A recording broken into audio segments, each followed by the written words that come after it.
Today we're going to try two different methods of baking a loaf of sourdough bread. We're going to take the same dough, divide it equally, shape it the same.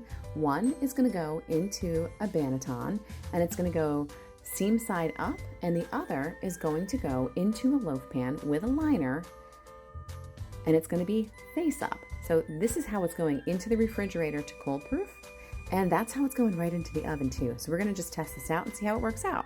So they're going in the refrigerator overnight, and in the morning we're going to just very simply unwrap the loaf because that's how it's going to be baked. And for the one in the banneton, it just has to be turned out onto a baking sheet.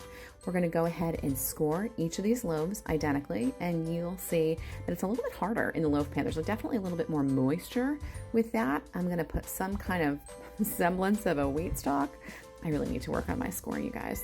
Not my strong point, but pop them in, do my best to make them the same. And for the loaf pan, we're going to pop in an ice cube on either end. And then we're going to cover it with another loaf pan so we can keep some of that steam trapped inside. And I'm going to use those little clips that I found on Amazon just to keep it shut because I really just don't want to mess with it and falling off in the middle of the oven. So this is going to go into my oven.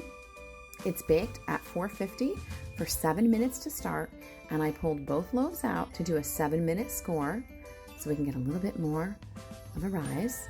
And I'm going to take apart the loaf pan, obviously, a little bit of an inconvenience, but nonetheless.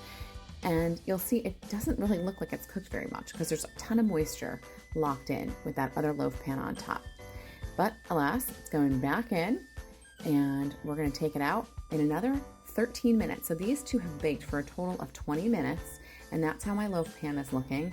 And here is how the open bake is looking. And that one does have a pan of water at the bottom of the oven to create that steam. Now here we are after another 15 minutes, right? So we've got 35 minutes of bake time total. And at this point, I've decided that the loaf pan's got to go back in. It's looking a little bit pale. So we're going back in for another 5 minutes.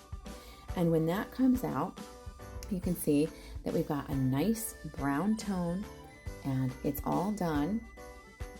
And here's the loaf pan sliced up.